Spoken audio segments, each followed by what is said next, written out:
नमस्कार दोस्तों, MP police से रिलेटेड एक और बहुत ही महत्वपूर्ण वीडियो आ चुकी है। 24 तारीख के लिए सेकंड शिफ्ट के लिए बहुत ही ज़्यादा महत्वपूर्ण है। तीनों शिफ्ट के पेपर देख लेना, अपलोड कर दिए गए हैं।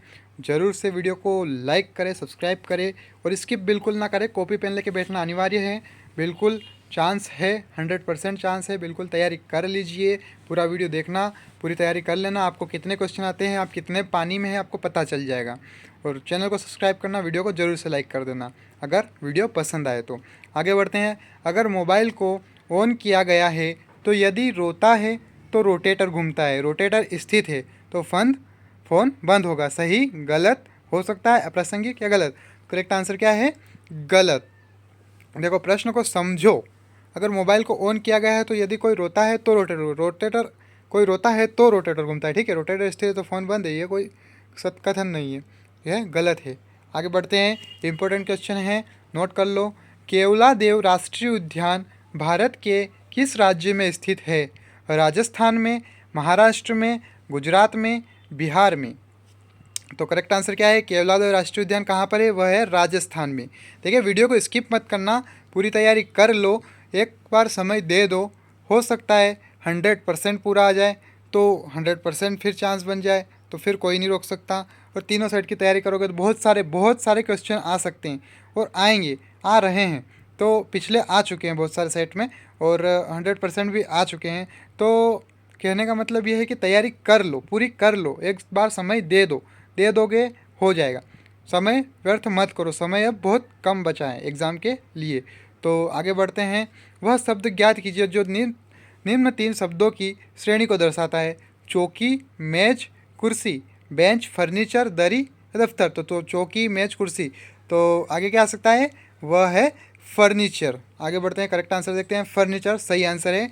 आगे बढ़ते हैं, अगला क्वेश्चन देखते हैं। ABCDEF और G एक दीवार पर पूर्व की ओर मुख किए हुए बैठे हैं। D के बिल्कुल दाहिनी ओर C है, B के बिल्कुल आखिरी में है और E उसका पड़ोसी है। G, E और F के बीच में है। दक्षिण छोर से तीसरा स्थान पर D बैठा है। तो करेक्ट आंसर क्या बनता है? देखते हैं। व्यक्तियों के निम्न में से किस जोड़े के बिल्कुल बीच में D बैठा है? तो D किसके बीच में बैठा है, बताइए। देखिए, D के बिल्कुल दाहिनी ओर C है ना, ठीक है। और दक्षिण छोर से तीसरे स्थान पर डी बैठा है, बी बिल्कुल आखिरी में है। तो देखते हैं करेक्ट आंसर क्या बनता है इसमें, सी एफ।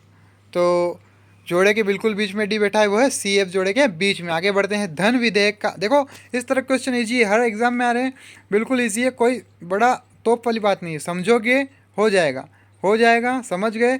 कोई सी भी एग्ज़ाम आ जाए, कोई सा भी पेपर आ जाए, कोई फ़र्क नहीं पड़ता है फिर इसमें। इस पेपर में से आपको कुछ बहुत सारे पेपर क्वेश्चन तो बैठ जाएंगे, ठीक है। उसके बाद चांसेस 100% के। उसके बाद देखो, पैटर्न सेम रहता है, बहुत सारी चीज़ें इसमें समझ जाओगे तो आपको एग्ज़ाम में करने में आसानी आएगी। 50% तो ऐसे ही कंफर्म हो गया, तो फिर क्या दिक्कत है भाई, कर लो मेहनत, थोड़ी सी मेहनत में क्या है। धन विधेयक का प्रस्ताव इस सदन में पेश करना जरूरी होता है। केवल लोकसभा, केवल राज्यसभा, दोनों में से कोई भी एक ही समय पर दोनों सदनों में। तो करेक्ट आंसर क्या बनता है? केवल लोकसभा। आगे बढ़ते हैं। भारत में राष्ट्रीय आतंकवाद विरोधी दिवस कब मनाया जाता है? 21 अप्रैल को, 21 मई को, 27 जून को या 27 जुलाई को? तो भारत में राष्ट्रीय आतंकवाद विरोध दिवस जो मनाया जाता है वह मनाया जाता है 21 मई को, anti terrorism day, the national anti terrorism day. आगे बढ़ते हैं। निम्न प्रश्न में कुछ शब्दों के समूह दिए गए हैं जो सभी केवल एक को छोड़कर समान हैं जबकि एक अलग है। विषम वाले को चुनिए। ACEPRTWUWYMNO। तो करेक्ट आंसर है MNO, विषम है ये। आगे बढ़ते हैं, अगला क्वेश्चन देखते हैं क्या क्वेश्चन बन रहा है। PQRS और T 5 व्यक्ति हैं, इनमें से एक फुटबॉल खिलाड़ी है, एक शतरंज खिलाड़ी है और एक हॉकी खिलाड़ी है। P और S अविवाहित महिलाएं हैं और किसी खेल में हिस्सा नहीं लेती। इनमें से कोई भी महिला शतरंज या फुटबॉल नहीं खेलती है। एक विवाहित जोड़ा है जिसमें T पति है, QR का भाई है और न ही शतरंज खिलाड़ी है, न ही हॉकी खिलाड़ी है। तो फुटबॉल खिलाड़ी कौन है? देखो, इतनी बड़ी बात लिखी हुई है, तो इनमें से एक फुटबॉल खिलाड़ी, एक शतरंज खिलाड़ी और एक हॉकी खिलाड़ी। तो करेक्ट आंसर क्या बनता है? फुटबॉल खिलाड़ी कौन है? वह है क्यू। क्यू आर का भाई है और न ही शतरंज खिलाड़ी और न ही हॉकी खिलाड़ी, तो वह क्या है? फुटबॉल खिलाड़ी। इजी है, समझ लो भाई, समझ लो, हो जाएगा। करो मेहनत, बार बार देखने की जरूरत पड़े, देखो लिख लोगे एक ही बार में काम हो जाएगा। करो मेहनत, कॉपी पेन लेके, इसीलिए बोला था मैंने, पहले ही बोल दिया था मैंने। चलिए आगे बढ़ते हैं। अहमद सलीम से लंबा है। सलीम अहमद जितना लंबा नहीं है पर अकबर से लंबा है। सोहन भी सलीम जितना लंबा नहीं है पर अकबर से लंबा है। सबसे लंबा कौन है? कौन है वो बताइए? अकबर है, सलीम है, सोहन है, सोहन और अकबर। तो करेक्ट आंसर है सलीम सबसे लंबा है। समझो समझो, बार बार पढ़ो, जब तक समझ में नहीं आए तब तक करे रहो, करते रहो, कोशिश करते रहो, हो जाएगा एक बार। देखो, कहानी सुनी होगी, कोशिश करने वालों की कभी हार नहीं होती। छोटी सी चींटी हाथी को हरा देती है, तो फिर ये कौन सी बड़ी बात है हमारे लिए। चलिए बढ़ते आगे। राज्य पुनर्गठन आयोग की स्थापना कब हुई थी? 1952, 1953, 1954, 1951। तो राज्य पुनर्गठन आयोग की स्थापना हुई थी 1953 में। आगे बढ़ते हैं। निम्न घन की 3 स्थितियाँ है। देखिए तीनों घन की स्थितियाँ दी गई है। जापान और ब्राज़ील के पीछे कौन से देशों के नाम छुपे हैं? जापान और ब्राज़ील। देखिए जापान और ब्राज़ील के पीछे कौन से देशों के नाम छुपे हैं? चाइना और इटली, इटली और यूके, यूएसए और यूके, कोई भी नहीं। तो करेक्ट आंसर क्या है? यूएसए और यूके जैसे देशों के नाम इनके पीछे छुपे हुए हैं। देखकर बताया जा सकता है। देखिए इसमें आगे बढ़ते हैं। वह विकल्प चुनिए जो तर्क की दृष्टि से नीचे दिए गए कथन के समान है। यदि आप शतरंज खेलते हैं तो आप बुद्धिमान हैं। देखिए कथन दिया गया है, तर्क की दृष्टि से देखना है कि कथन के समान कौन सा है। यदि आप शतरंज नहीं खेलते हैं तो आप बुद्धिमान नहीं हैं। यदि आप बुद्धिमान हैं तो आप शतरंज खेलते हैं। यदि आप बुद्धिमान नहीं हैं तो आप शतरंज नहीं खेलते। करेक्ट आंसर क्या है? यदि आप बुद्धिमान नहीं हैं तो आप शतरंज नहीं खेलते, यह इसके समान है। आगे बढ़ते हैं, अगला क्वेश्चन देखते हैं। उस कथन को चुने जो इस कथन का प्रतिवाद है। मेरे सभी जूते तकलीफ देह हैं। तो देखते हैं, मेरे कुछ जूते तकलीफ देह हैं, मेरा एक भी जूता तकलीफ देह नहीं है, मेरा एक भी जूता आरामदायक नहीं है, मेरे कुछ जूते आरामदेह है। तो करेक्ट आंसर क्या है? मेरे कुछ जूते आरामदेह हैं। आगे बढ़ते हैं, अगला क्वेश्चन देखते हैं। 10वें प्रधानमंत्री जो मध्य प्रदेश में पैदा हुए, जिनका जन्मदिन अब गुड गवर्नेंस के डे के रूप में मनाया जाता है, बताइए कौन है वो? मध्य प्रदेश से रिलेटेड तैयारी कर रहे हैं, ऐसी बातें पता होनी चाहिए, इंपॉर्टेंट है। लिख लो, रट लो, याद कर लो, पर कर लो। देखिए 10वें प्रधानमंत्री जो मध्य प्रदेश में पैदा हुए थे, जिनका जन्मदिन अब गुड गवर्नेंस डे के रूप में मनाया जाता है, वह है अटल बिहारी वाजपेयी। अटल बिहारी वाजपेयी। अगला क्वेश्चन क्या है? वह विकल्प चुनिए जो दिए गए कथनों एवं निष्कर्षों के बारे में सही है। कथन क्या है? सभी पतंगे चील हैं, सभी चील पक्षी है। देखो निष्कर्ष क्या बनता है? सभी पतंगे पक्षी हैं,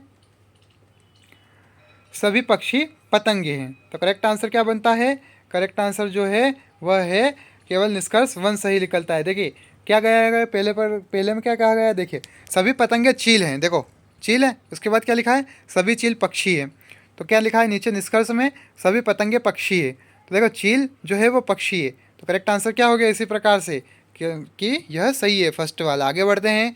यदि a प्लस बी का अर्थ है कि a बी का पुत्र है एवं b प्लस सी का अर्थ है कि b सी की पत्नी है, c a से किस तरह संबंधित है? c a का पुत्र है, c a की माता है, c a का भाई है, c a का पिता है। तो करेक्ट आंसर क्या बनता है इसका? c a का पिता है। आगे बढ़ते हैं, अगला क्वेश्चन देखते हैं। मुरैना में स्थित अभ्यारण्य का नाम क्या है? देखिए बार बार आ रहे हैं इस तरह के क्वेश्चन, बिल्कुल नोट कर लो, तैयारी पूरी कर लो, 24 तारीख के लिए पूरी तैयारी कर लो। क्वेश्चन ऐसा ना आना चाहिए कि हमें ना आए। मुरैना में स्थित अभ्यारण्य का नाम क्या है? सोन अभ्यारण्य, बांधवगढ़ अभ्यारण्य, घाटी गाँव अभ्यारण्य, कुनो अभ्यारण्य। तो मुरैना में स्थित अभ्यारण्य का नाम है कुनो अभ्यारण्य, जो कि मुरैना में स्थित है। स्वराज पार्टी के अध्यक्ष कौन थे? CR दास, मोतीलाल नेहरू, वल्लभ भाई पटेल या मदन मोहन मालवीय। तो स्वराज पार्टी के अध्यक्ष थे CR दास। आगे बढ़ते हैं, अगला क्वेश्चन देखते हैं। दक्कन का पठार मुख्य रूप से बना है असितास्म, ग्रेनाइट, चूना पत्थर, बलुआ पत्थर। तो क्या है? दक्कन का पठार मुख्य रूप से बना है किसका? अशीताश्म का। देखिए दक्कन का पठार मुख्य रूप से बना है अशीताश्म का। आगे बढ़ते हैं, इनमें से कौन सा भारत के पूर्वी तट पर एक बंदरगाह है? पारादीप, मरमागोवा, मुंबई या कांडला? तो देखिए भारत के पूर्वी तट पर एक बंदरगाह है, वो है पारादीप। भारत के पूर्वी तट पर, याद रखिएगा, पूर्वी तट पर बंदरगाह है, वो है एक पारादीप। आगे बढ़ते हैं, एक कॉल सेंटर भारत, जापान और अमेरिका के बीच चलता है। भारत 12 घंटे अमेरिका से आगे हैं और 6 घंटे जापान से आगे हैं, जबकि जापान 6 घंटे अमेरिका से आगे हैं। भारत सुबह 10 बजे से रात 10 बजे तक काम करता है, जबकि अमेरिका सुबह 8 बजे से रात 8 बजे तक काम करता है और जापान सुबह 9 बजे से 9 बजे तक काम करता है। जापान और भारत के बीच एक कॉन्फ्रेंस आयोजित की जा रही है। जल्द से जल्द किस संभावित समय पर जापान भारत के साथ कॉन्फ्रेंस शुरू कर सकता है? बताइए। सुबह 9 बजे जापान का स्थानीय समय, सुबह 10 बजे जापान का स्थानीय समय, सुबह 11 बजे जापान का स्थानीय समय, या फिर दोपहर 12 बजे? तो करेक्ट आंसर क्या है? सुबह 9 बजे जापान का स्थानीय समय, क्योंकि वह 9 से 9 काम करता है। आगे बढ़ते हैं, अगला क्वेश्चन देखते हैं। इजी है, समझोगे हो जाएगा। किसने सांची की पहाड़ी की चोटी पर मूल पुरातत्व संग्रहालय सांची की स्थापना की थी? तो वह थे सर जॉन मार्शल, जिसने सांची की पहाड़ी की चोटी पर मूल पुरातत्व संग्रहालय सांची की स्थापना की थी, सर जॉन मार्शल। आगे बढ़ते हैं, निम्न आकृति में, देखिए आकृति देख लेते हैं पहले।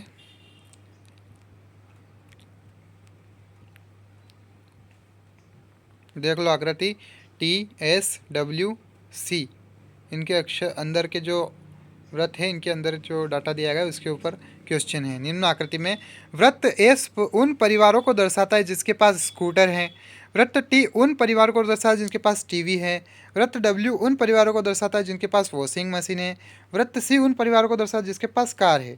तो देखिए ध्यान दे, अलग अलग संख्याएं अतिव्यापी क्षेत्रों को सूचित करती है। उदाहरण के लिए एस क्षेत्र में 1, 11, 12, 8, 9, 10 और 6 के संघ को दर्शाता है।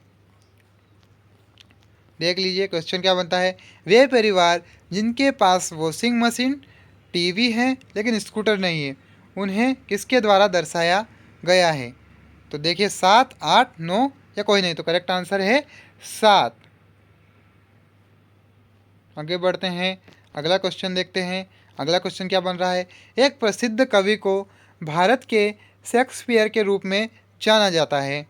भाषा, कालिदास, तुलसीदास या वाल्मीकि? तो इस प्रसिद्ध कवि को भारत के शेक्सपियर के रूप में जाना जाता है, वो कौन है? वह है कालिदास। याद रखिएगा, कालिदास भारत के शेक्सपियर। आगे बढ़ते हैं, वह विकल्प चुनिए जो दिए गए कथनों और निष्कर्षों के बारे में सही। देखिए इस तरह के क्वेश्चन बार बार आते हैं, मैंने पहले ही शुरू में ही बोल दिया था कि इस तरह के क्वेश्चन बार बार आते हैं, समझ लोगे 50 नंबर तो ऐसे ही पक्के हो जाएंगे, तो तैयारी कर लो। रियल पेपर इसी प्रकार के आते हैं। तो चलिए बढ़ते हैं, कथन क्या है देखते हैं। कुछ तोते पक्षी है, कोई पक्षी हरा नहीं है। निष्कर्ष क्या बनता है? कुछ पक्षी तोते हैं, कुछ तोते हरे नहीं हैं। तो करेक्ट आंसर क्या बनता है? केवल निष्कर्ष 2 सही है। आगे बढ़ते हैं, अगला क्वेश्चन देखते हैं। अगला क्वेश्चन क्या बनता है। शब्दों के अव्यवस्थित अक्षर नीचे दिए गए हैं, प्रत्येक अक्षर को संख्यांकित किया गया है। वह विकल्प चुनिए जो सार्थक शब्द की रचना के लिए संख्याओं के रूप में अक्षरों का सही क्रम देता है।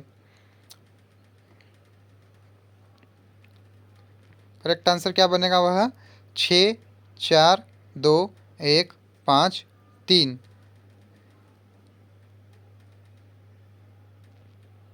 आगे बढ़ते हैं, अगला क्वेश्चन देखते हैं। लाल बहादुर शास्त्री राष्ट्रीय पुरस्कार 2014 से किसको सम्मानित किया गया था? कैलाश सत्यार्थी को, एस पिल्लई को, बोथ ए और बी या इनमें से कोई नहीं? तो लाल बहादुर शास्त्री राष्ट्रीय पुरस्कार 2014 से सम्मानित किया गया था एस पिल्लई को। लाल बहादुर शास्त्री राष्ट्रीय पुरस्कार 2014 से सम्मानित किया गया था। देखिए महत्वपूर्ण क्वेश्चन है, इम्पोर्टेंट है, इम्पोर्टेंट रहेगा हमेशा से। राज्यसभा के सभापति कौन हैं? राज्यसभा के सभापति कौन हैं? राष्ट्रपति, उपराष्ट्रपति, प्रधानमंत्री या गृह मंत्री? तो राज्यसभा के सभापति हैं उपराष्ट्रपति, द वाइस प्रेसिडेंट। यानी कि राज्यसभा के सभापति उपराष्ट्रपति हैं। आगे बढ़ते हैं, अगला क्वेश्चन देखते हैं। वह विकल्प चुनिए जो तर्क की दृष्टि से नीचे दिए गए कथन के समान है। यदि आपके हाथ गंदे हैं तो आप मिट्टी में खेला थे। ठीक है, क्वेश्चन मतलब कथन जो है वो देख लिए हैं।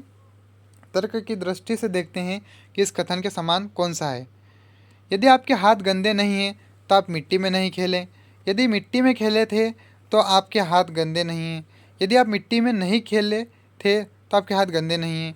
यदि आप मिट्टी में खेले थे तो आपके हाथ गंदे हैं। तो करेक्ट आंसर क्या है?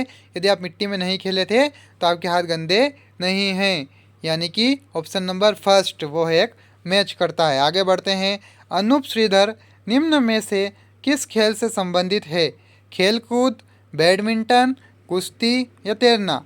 तो अनूप श्रीधर जो है वह बैडमिंटन खेल से संबंधित है। आगे बढ़ते हैं, अगला क्वेश्चन देखते हैं। 15 अगस्त 1947 में जवाहरलाल नेहरू ने किस स्मारक से राष्ट्रीय ध्वज फहराया था? तो वह है लाल किला। 15 अगस्त 1947 में जवाहरलाल नेहरू ने किस स्मारक पर राष्ट्रीय ध्वज फहराया था? तो वह है लाल किला। तो 15 अगस्त 1947 में किसने झंडा फहराया था ये भी पता चला। ध्वज किसने फहराया था? तो जवाहरलाल नेहरू ने फहराया था। आगे बढ़ते हैं। कार्बेट बाघ अभ्यारण्य किस जिले में, किस राज्य में है? तो कार्बेट बाघ अभ्यारण्य जो है वह उत्तराखंड में है। देखिए, एक क्वेश्चन में बहुत सारे क्वेश्चन छुपे रहते हैं, एक क्वेश्चन से बहुत सारे क्वेश्चन बनते हैं। तो समझ गए तो अच्छी बात है, बहुत अच्छी बात है।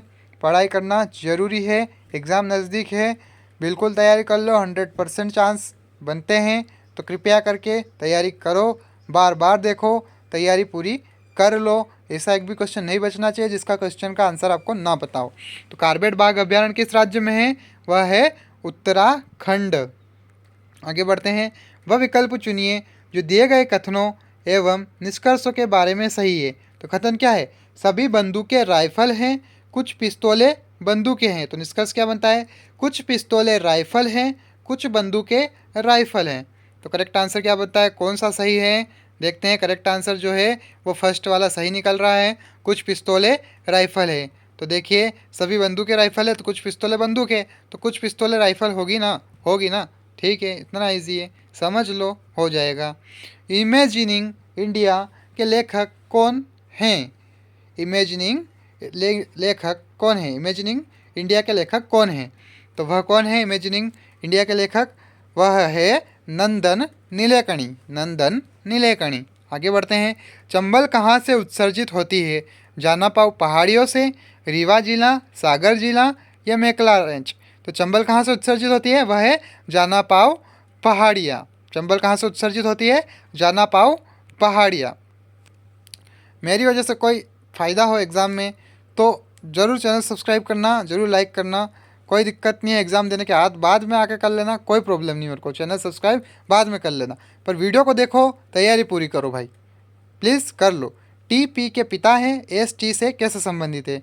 तो वह है बहू। देखो, इस तरह के क्वेश्चन समझोगे हो जाएंगे। ये है रीजनिंग। समझ में आती है? नहीं आती है तो देखो, और वीडियो मिल जाएंगे आपको यूट्यूब पे रीजनिंग से रिलेटेड।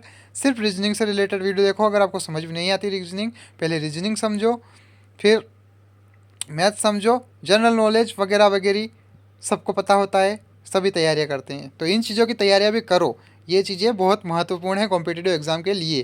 कर्नाटक में कोलार और हट्टी खाने किस खनिज से समृद्ध है? तो वह कौन से खनिज से समृद्ध है? वह है गोल्ड, यानी कि सोना। कर्नाटक में कोलार और हट्टी खाने सोना से समृद्ध है, सोना खनिज है। आगे बढ़ते हैं, अगला क्वेश्चन देखते हैं। निम्न प्रश्न में पहले दो शब्दों के बीच किसी प्रकार का कोई संबंध है। निम्न विकल्पों में से चौथा पद चुनिए जिसका तीसरे पद के साथ उसी प्रकार का संबंध है। 5, 125, 7। तो आगे कौन सा वर्ड आ सकता है? तो वह है 343। आगे बढ़ते हैं, अगला क्वेश्चन देखते हैं। 40 बच्चों की एक पंक्ति में पी बाईं ओर से 13वें स्थान पर है और क्यों दाहिनी ओर से 9वें स्थान पर है? कितने बच्चे पी और आर के बीच में है यदि आर क्यू के बाईं ओर से चौथे स्थान पर है? तो 12, 13, 14 या 15? देखो, पढ़ोगे समझोगे, इजी है, हो जाएगा। इतना कोई बड़ा महान महाभारत नहीं है। तो देखते हैं करेक्ट आंसर क्या है इसका। वह है 14वां। बिल्कुल आसान है, कोई बड़ी महाभारत नहीं है। हमेशा से बोलता आया हूँ, कॉपी पेन लेके बैठो, इसीलिए बोलता हूँ लिखोगे तो आसानी से समझ जाओगे। सीधा मैं बोल दूंगा कि इसका ये नहीं इसका वो नहीं, तो नहीं आएगा भाई, नहीं आएगा। मैं बोल रहा हूँ, सीधा बोल रहा हूँ, नहीं आएगा। लिखोगे, समझोगे, दिमाग आपका तेज है, तब दिमाग में कैलकुलेशन करके समझ सकते हो। बाकी लिख लोगे तो परमानेंटली हो जाएगा आपके दिमाग में। अगला क्वेश्चन देखते हैं, कौन सा शहर जिसमें बिना रिफाइनरी है, जिसे भारत ओमान तेल रिफाइनरी भी कहा जाता है, भी जाना जाता है। ओमान ऑयल कॉरपोरेशन और भारत पेट्रोलियम कॉर्प के बीच एक संयुक्त उद्यम है। चंदेरी, सागर, सतना या उज्जैन। बिना रिफाइनरी कहाँ है? तो वह है सागर में, याद रखिएगा, सागर में। आगे बढ़ते हैं, अगला क्वेश्चन देखते हैं। किसी खास कोड में न्यू एज स्कूल को कॉम फेडल फेना लिखा जाता है, तो ओल्ड एज कंपनी को सेना फेना जेना लिखा जाता है, और टॉप फेडल फेना लिखा जाता है, और ओल्ड एज कंपनी को सेना फेना जेना लिखा जाता है, और टॉप बिजनेस स्कूल को कॉम पोम डोम लिखा जाता है। उस कोड में फेडरल शब्द के लिए किस शब्द को प्रयोग किया गया है? तो फेडरल देखिए फेडरल का कहाँ पर इस्तेमाल हुआ है, देख लीजिए। फेडरल कहाँ पे किस किस चीज़ के लिए बोला गया है? देखो, फेडरल फेना कहाँ लिखा गया है? कोम फेडरल फेना, यानी कि न्यू एज स्कूल को कोम फेडरल फेना, यानी कि करेक्ट आंसर क्या बनेगा? करेक्ट आंसर बनेगा न्यू के लिए फेडरल शब्द का इस्तेमाल किया गया है। आगे बढ़ते हैं, अगला क्वेश्चन देखते हैं। एक आदमी 15 रुपए की 5, देखो मेरी बात सुनो, देखो पहले इसमें समझ लो। देखो इसमें इतनी सारी लाइनें क्यों लिखी हुई है? सारी कोड है ये, इससे समझोगे। इन सबको एक देखो, मेरी तरफ मेरे ध्यान सुनो, एक कॉपी लो, जो कोड है ना, जिसको जो बोलते हैं वो पहले लिखो, और जो मेन जो शब्द है, जैसे कि स्कूल है, या कंपनी है, या एज है, ये इस तरह के जो मेन है, उनको देखो और मैच करो कि कौन सा किस में मैच हो रहा है। अपने आप आंसर निकल के आएगा। देखो, ये अगर आंसर ना आया ना, फिर बोलना मेरे को कि नहीं आया। 100% आंसर आएगा, 100%। और आप ऐसा समझ जाओगे ना, तो फिर ना किसी से समझने की ज़रूरत है, ना कुछ करने की ज़रूरत है। 100% आप आंसर दे सकते हो। एक आदमी 15 रुपए की 5 वस्तु बेचता है और उसे 20% का लाभ होता है। उसका लाभ या हानि प्रतिशत पता करें। यदि वह 8 वस्तुएं 18.40 रुपये में बेचता है, करेक्ट आंसर क्या बनता है? कि यानी कि करेक्ट आंसर है 8%। आगे बढ़ते हैं, अगला क्वेश्चन देख लीजिए। इस तरह क्वेश्चन जरूर से नोट कर लो, इनको हल करके ही समझा जा सकता है। तो हल करोगे, समझोगे, ज़्यादा अच्छा होगा। बहुत ही महत्वपूर्ण है, मिस ना करें, एक भी क्वेश्चन को मिस ना करें। ए में 10 तत्व है, ए से ए के फलनों की संख्या होगी, कितनी होगी? वह है 10, क्योंकि ए में 10 तत्व है। आगे बढ़ते हैं, किसी खास कोड में एक्जोटिक को लिखा जाता है CITOXE, उस कोड में किंडल को कैसे लिखा जाएगा? तो करेक्ट आंसर क्या बनता है? ELDNIK से। आगे बढ़ते हैं, अगला क्वेश्चन देखते हैं। अशोक ने 40 सेब खरीदे एवं उन्हें 200 रुपयों में 25% के लाभ पर बेच दिया। प्रति सेब का मूल्य क्या था? देखो, अशोक ने 40 सेब खरीदे हैं, उन्हें 200 रुपये में 25% के लाभ पर बेचा है। देखो, यानी कि 40 सेब खरीदे, 40 सेब कितने में खरीदे? तो प्रति सेब का मूल्य क्या होगा वो बताना है। 5 रुपये, 4 रुपये, 1 रुपया, 2, 1/2। तो करेक्ट आंसर क्या है? करेक्ट आंसर है 4 रुपये का एक सेब था। आगे बढ़ते हैं, अगला क्वेश्चन देखते हैं। समझ में नहीं आया क्या भाई? ये नहीं आया क्या समझ में भाई? नहीं आया क्या?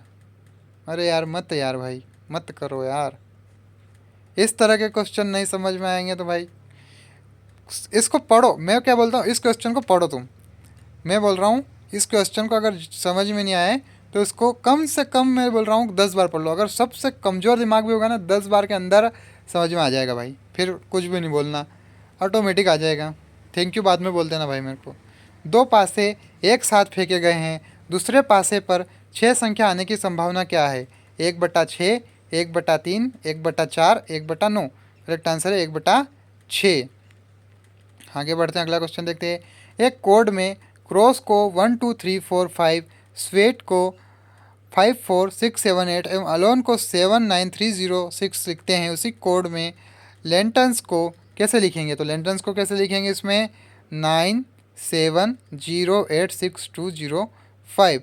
देखिए जो अक्षर है, अक्षर को संख्या में बताया गया है, तो जिस अक्षर के लिए जो संख्या दी गई है उस अक्षर के नीचे की संख्या को देख लो। उसके बाद लेंटन्स लिखा है, लेंटन्स के नीचे जो एल है उसकी क्या संख्या है वो लिख दो, ए है उसकी क्या संख्या दी गई है वो लिख दो। करेक्ट आंसर अपने आप आ जाएगा। देखो अलोन लिखा है, अलोन को क्या संख्या दी है? अलोन में एल देखो, एल कितने दूसरे नंबर पे है, इधर संख्या में देखो एल, एल दूसरे नंबर पे है। करेक्ट आंसर क्या बना? पहला जो 9 बना। ए जो है वो अलोन के ए में है, करेक्ट आंसर क्या बना? 7। समझ रहे हो? समझ रहे हो कि नहीं समझ रहे हो? ओ देखो, ओ की संख्या क्या है? इस तरह के से हो जाएगा, आसान है। आगे बढ़ते हैं, आगे अगला क्वेश्चन देखते हैं। निम्न दिए गए 4 पतों में से नीचे दिए गए पते के ठीक समान कौन सा एक नहीं है?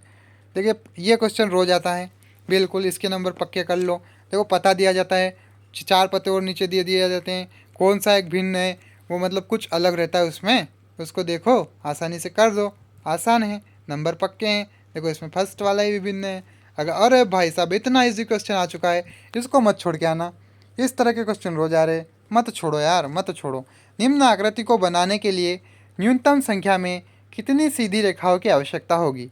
देखो पहली बात तो मेरी सुनो, एक बॉक्स बन रहा है उसको देखो, कितनी हो गई, कितनी लाइन हो गई? गिनो गिनो गिनो गिनो, 4 हो गई, 4 ही है। उसके बाद एक वी ऐसे बन रहा है, एक वी खड़ा समझ लो, ठीक है। कितनी हुई? 2 और 2 4, कितनी हुई? 4 और 4 8। देखते हैं करेक्ट आंसर क्या है। करेक्ट आंसर 8 हुआ। हुआ, आया समझ, आया, हो जाएगा, नंबर पक्के कंफर्म। लिख दो थैंक यू, लिख दो लिख दो लिख दो। आगे बढ़े।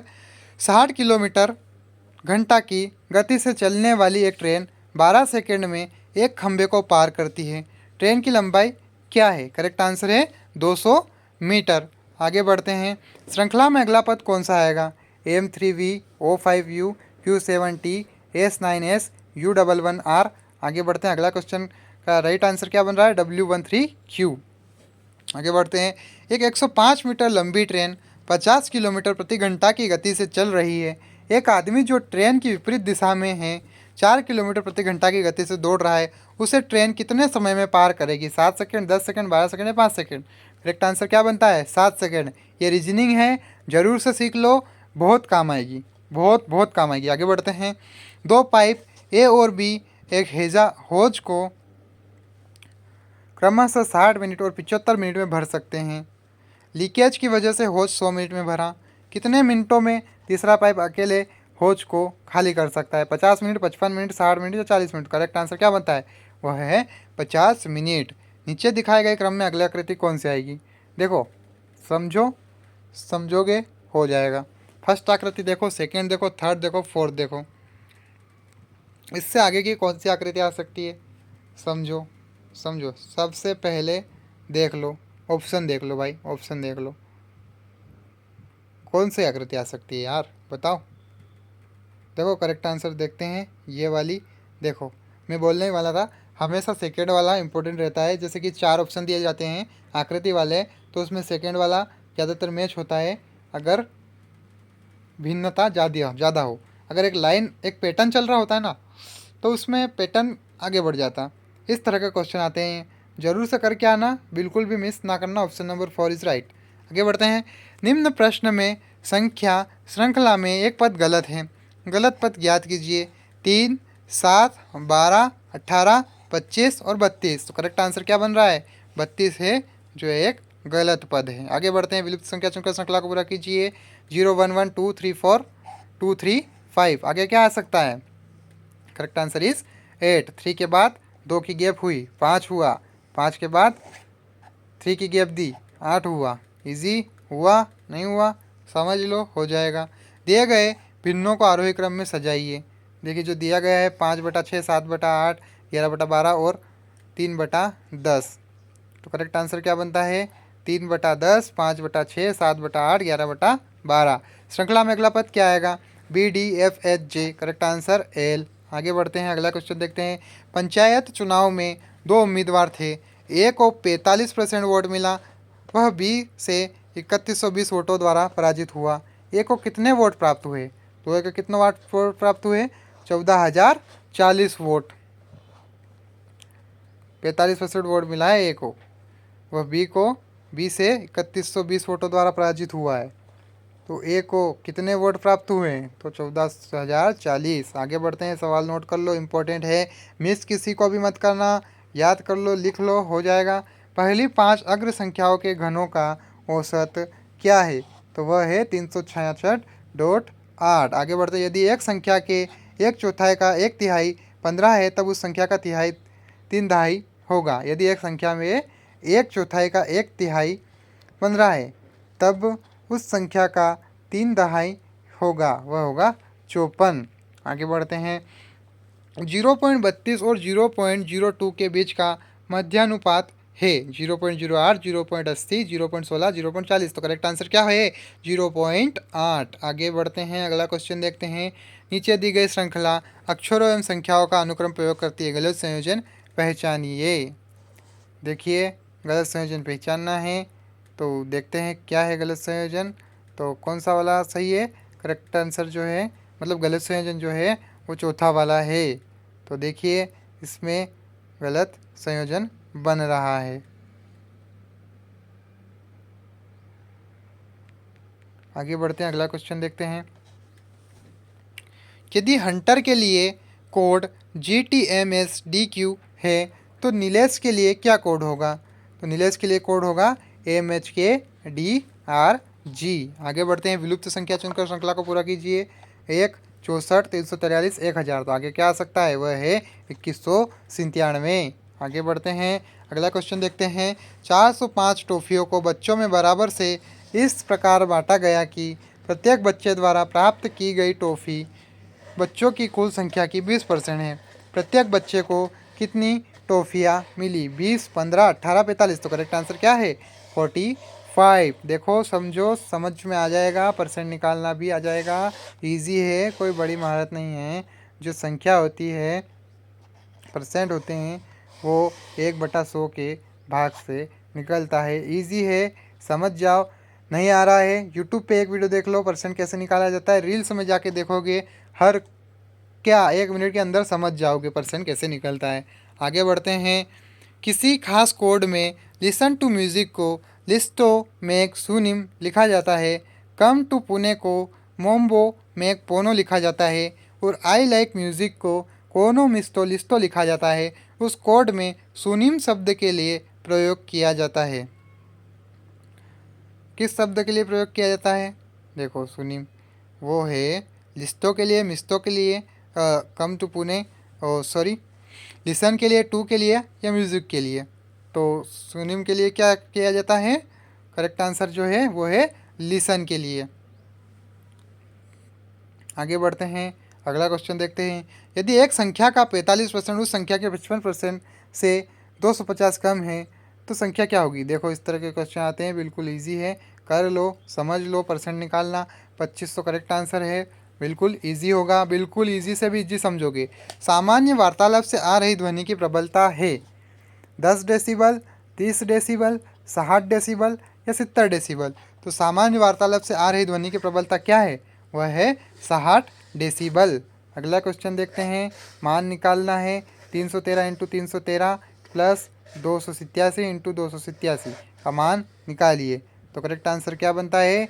180,338। आगे बढ़ते हैं, निम्न में से कौन लैंगिक जनन का एक उत्पाद है? कंद, सल्क कंद, प्रकंद या बीज? तो लैंगिक जनन का एक उत्पाद क्या है? वह है सीड, यानी कि बीज। वह एक लैंगिक जनन का एक उत्पाद है। आगे बढ़ते हैं, अगला क्वेश्चन देखते हैं। अगला क्वेश्चन क्या बन रहा है? नीचे दिया गया चित्र 2001 से 2004 से 2005 तक के 5 वर्षों में कॉलेज ABC में छात्रों की कुल संख्या और लड़कियों की संख्या को दर्शाता है।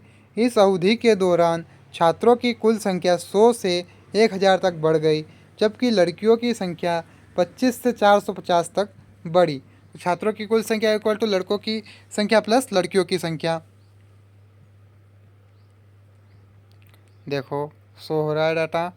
देखिए, पिछले वर्ष के सापेक्ष छात्रों की कुल संख्या में सबसे अधिक प्रतिशत की वृद्धि इसमें किस वर्ष हुई? तो किस वर्ष हुई वो बता सकते हैं? कौन कौन बता सकता है? सबसे ज़्यादा वृद्धि किस वर्ष में हुई थी? बताओ, पिछले वर्ष के अनुसार सबसे अधिक वृद्धि किस वर्ष में हुई? 2001, 2002, 2003, 2004, 2003, 2002। करेक्ट आंसर क्या है? 2004 व 5। तो वो सबसे ऊपर निकल गया है पिछला रिकॉर्ड तोड़कर। तो वो है 2004 और 5। इस तरह के क्वेश्चन आए तो मत छोड़ के आना, बहुत बहुत ईजी है।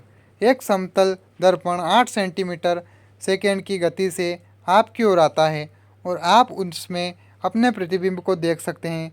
किस गति से आपका प्रतिबिंब आपकी ओर आएगा? 4 centimetre second, 4 semi second, 12 semi. Correct answer क्या है? 16 सेमी सेकेंड। आगे बढ़ते हैं। वह संरचना जो अर्ध गुणसूत्र को एक साथ पकड़ रखती है। वह संरचना जो अर्ध गुणसूत्र को एक साथ पकड़ कर रखती है। करेक्ट आंसर क्या कहलाता है? वह कहलाती है सूत्र केंद्र, सेंट्रोमियर। सूत्र केंद्र जो अर्ध गुणसूत्र को एक साथ पकड़ रखती है। आगे बढ़ते हैं, अगला क्वेश्चन देखते हैं। फिर से डाटा दिया गया है, देखते हैं। नीचे दिया गया चित्र 2001, 2002, 2000 और 2001 से 2004, 2005 तक के 5 वर्षों के कॉलेज एबीसी में छात्रों की कुल संख्या और लड़कियों की संख्या को दर्शाया। इस अवधि के दौरान छात्रों की कुल संख्या 100 से 1000 तक बढ़ी गई, जबकि लड़कियों की संख्या 25 से 450 तक बढ़ी। छात्रों की कुल संख्या इक्वल टू लड़कों की संख्या प्लस लड़कियों की संख्या। क्वेश्चन क्या बनता है? पिछले वर्ष के सापेक्ष लड़कियों की कुल संख्या में सबसे अधिक प्रतिशत की बढ़ोतरी इनमें से किस वर्ष में हुई? तो बताइए किस वर्ष में हुई? 2002, 2003, 2004, 2005, 2004। तो करेक्ट आंसर है 2003 और 2004। आगे बढ़ते हैं, अगला क्वेश्चन देखते हैं। देखिए फॉर्मूला दिया गया है, फॉर्मूला दिया गया है। छात्रों की कुल संख्या इक्वल टू लड़कियों की संख्या प्लस लड़कियों की संख्या। आगे बढ़ते हैं, अगला क्वेश्चन देखते हैं। क्या है अगला क्वेश्चन? इसी प्रकार से क्वेश्चन दिया गया है, उसी प्रकार का फॉर्मूला है। क्वेश्चन देख लेते हैं पहले क्या है। यदि लड़कियों की कुल संख्या से छात्रों की कुल संख्या के अनुपात को x के रूप में परिभाषित किया जाए तो इनमें से किस वर्ष में x अधिकतम था? तो करेक्ट आंसर क्या है? वह 2003 और 2002, नहीं सॉरी 2003 और 2004। इन दोनों की संख्या को जोड़कर जो x अधिकतम होगा वह होगा 2003 और 4। आगे बढ़ते हैं। द्विविखंडन में नहीं पाया जाता है। किस में नहीं पाया जाता है द्विविखंडन? अमीबा में, पैरामीशियम में, केचुआ में या प्लेनेरिया में? तो द्विविखंडन किस में नहीं पाया जाता है? वह है केचुआ में द्विविखंडन नहीं पाया जाता है। अगला क्वेश्चन क्या है? 7 सेंटीमीटर त्रिज्या के एक गोलक का पृष्ठ क्षेत्रफल होता है 816 centimetre square, 840 centimetre square, 616 centimetre square या 886 सेंटीमीटर स्क्वायर। तो 7 सेंटीमीटर त्रिज्या के गोलक का पृष्ठ क्षेत्रफल होता है 616 सेंटीमीटर स्क्वायर। आगे बढ़ते हैं। यदि कोई वस्तु 70% पर झुके दो समतल दर्पणों के बीच सममित रूप से रखी जाती है तब निर्मित प्रतिबिंबों की कुल संख्या क्या होगी? ईजी है, बहुत ईजी है, बहुत ही ज़्यादा ईजी है। समझ लोगे हो जाएगा, बिल्कुल दिक्कत नहीं है। तो 6 प्रतिबिंब बनाएगा, 5 बनाएगा, 4 या 2। तो करेक्ट आंसर क्या है? वह 4 प्रतिबिंब बनाएगा। आगे बढ़ते हैं। पृथ्वी से तारों की दूरी को आसानी से निम्न से किस इकाई में व्यक्त करते हैं? देखो इतनी ज़्यादा दूरी होती है तो उसको एक ही चीज़ से इकाई में व्यक्त किया जा सकता है, सबसे ज़्यादा दूरी को। तो उसके लिए जो शब्द है, जैसे पृथ्वी से तारा, पृथ्वी से सूर्य की दूरी, तो पृथ्वी से किसी और ग्रह की दूरी, तो समझ लो क्वेश्चन आए इस तरह क्या, तो बिल्कुल भी मत छोड़ना, बिल्कुल इजी है। करेक्ट आंसर क्या है? वो है लाइट ईयर, यानी कि प्रकाश वर्ष में नापा जा सकता है, यह व्यक्त किया जा सकता है। भाई नोट कर लो, इम्पोर्टेंट है, बहुत ज़्यादा इम्पोर्टेंट है। आगे बढ़ते, जिसको पता होगा उसको पता ही होगा कितना इम्पोर्टेंट है। आगे बढ़ते, तांबे के विद्युत परिष्करण के संदर्भ में वह वस्तु जो एनोड धन आविष्ट इलेक्ट्रोड के रूप में प्रयुक्त होती है। अशुद्ध ताम्र, शुद्ध ताम्र, विद्युत अपघट्य, एनोड मड़। देखो एक बार एक काम और कर दो, कमेंट में जाके थैंक यू सर ज़रूर लिख देना यार। मेहनत लगती है, मुझे पता होना चाहिए कि आपको मतलब ठीक लग रहा है या नहीं, मतलब आपको पसंद आ रहा है या नहीं, आपके काम की चीज़ है या नहीं, मेरी वजह से आपको कुछ फ़ायदा हो रहा है या नहीं। तो ज़रूर थैंक यू ज़रूर लिखना भाई, प्लीज़ रिक्वेस्ट करता हूँ। आगे बढ़ते हैं। तांबे के विद्युत परिष्करण के संदर्भ में वह वस्तु जो एनोड धन आविष्ट इलेक्ट्रोड के रूप में प्रयुक्त होती है। अशुद्ध ताम्र, शुद्ध ताम्र, विद्युत अपघट्य या एनोड मड़। तो करेक्ट आंसर क्या है? अशुद्ध ताम्र।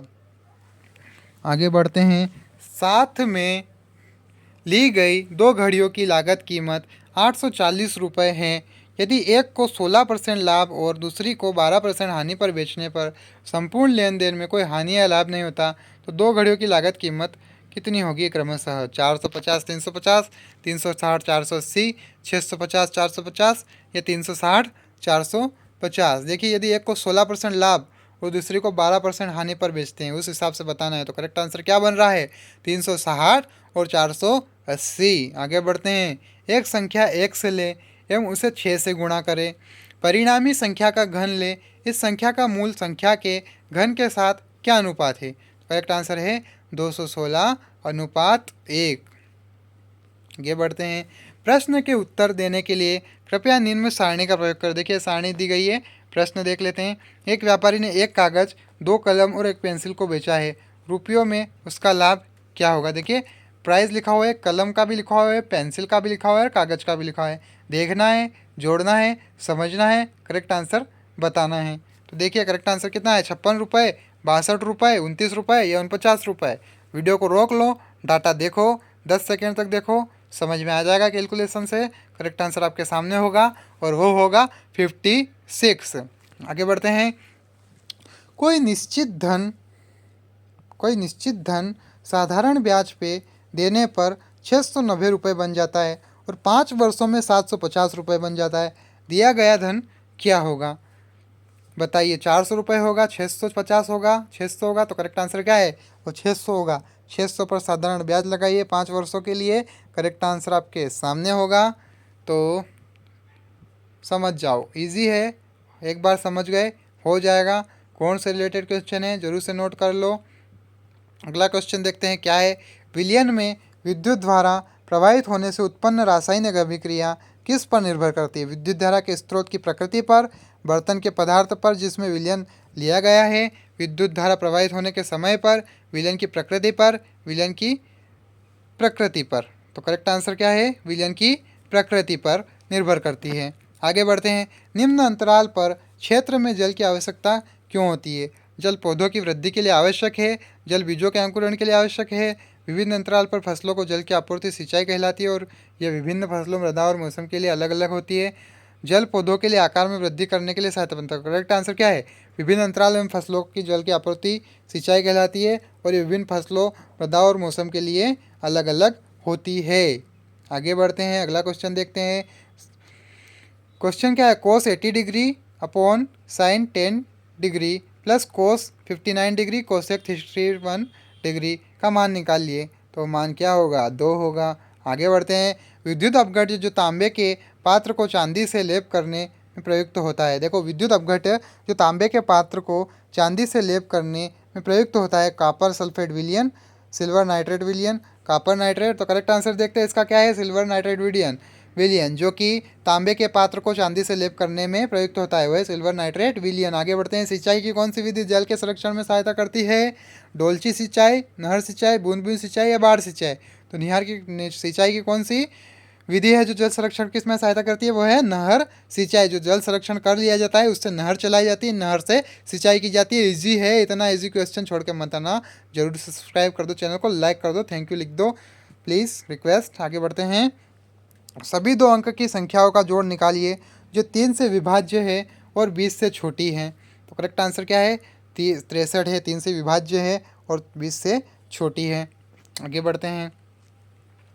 मानव शरीर में वह अंग जिसमें कोशिकाएं निरंतर प्रतिस्थापित होती है क्या कहलाता है? मस्तिष्क, वृक्क, हृदय या त्वचा। तो मानव शरीर में वह अंग जिसमें कोशिकाएं निरंतर प्रतिस्थापित होती है वह है त्वचा, यानी कि स्किन।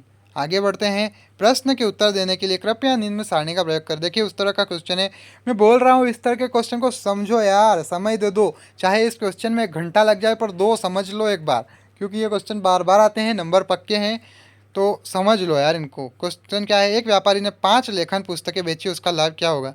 तो लेखन पुस्तक देख लो, प्राइस क्या है? 22 रुपये। प्रॉफिट क्या है? 3 रुपये का। तो सिर्फ उसका लाभ बताना है। 5 बेची उसने 22 कैसा है लेखन पुस्तक क्या है 22 रुपये की 5 बेची है। तो 3 5 कितना हुआ, कितना हुआ, कितना हो भाई बता दो। इजी है, करेक्ट आंसर बता दो। आया, आया, आया कि नहीं? बोलो अबे थैंक यू बोल दे भाई, सब्सक्राइब कर दे, लाइक कर दे, थैंक यू तो लिख दे। दी गई आकृति में समांतर है एम के आई एक्स का मान ज्ञात कीजिए। देखो करेक्ट आंसर देखते हैं, 60 degree, 75 degree, 35 degree, 45 degree. Correct answer है 45 डिग्री समांतर है। आगे बढ़ते हैं, अगला क्वेश्चन देखते हैं। निम्न में से कौन सा कथन सही है? सौर परिवार में 9 ग्रह हैं। सौर परिवार का सबसे चमकीला पिंड चंद्रमा है। धूमकेतु की पूंछ सूर्य से हमेशा दूर दृष्ट रहती है। क्षुद्र ग्रह अधिकतर बृहस्पति और शनि की कक्षा में बीच में पाए जाते हैं। तो करेक्ट का आंसर क्या है? धूमकेतु की पूंछ सूर्य से हमेशा दूर दृष्ट रहती है। आगे बढ़ते हैं, विद्युत धारा के कमजोर प्रवाह को पता करने के लिए हम एक परिक्षेत्र का उपयोग करते हैं जो है बल्ब, ट्यूबलाइट, CFL या LED। तो विद्युत धारा के कमजोर प्रवाह को पता करने के लिए हम एक परिक्षेत्र का उपयोग करते हैं, वो क्या है? वह है LED। आगे बढ़ते हैं, गोलक के त्रिज्या निकालिए। यदि गोलक का आयतन उसके पृष्ठ क्षेत्रफल का दुगना है तो वह है 6 इकाई। चैनल को सब्सक्राइब कर दो, लाइक कर दो, वीडियो को देखिए पूरा, तैयारी कर लीजिए। Thank you. ज़रूर से एग्ज़ाम देने जाइए। Best of luck.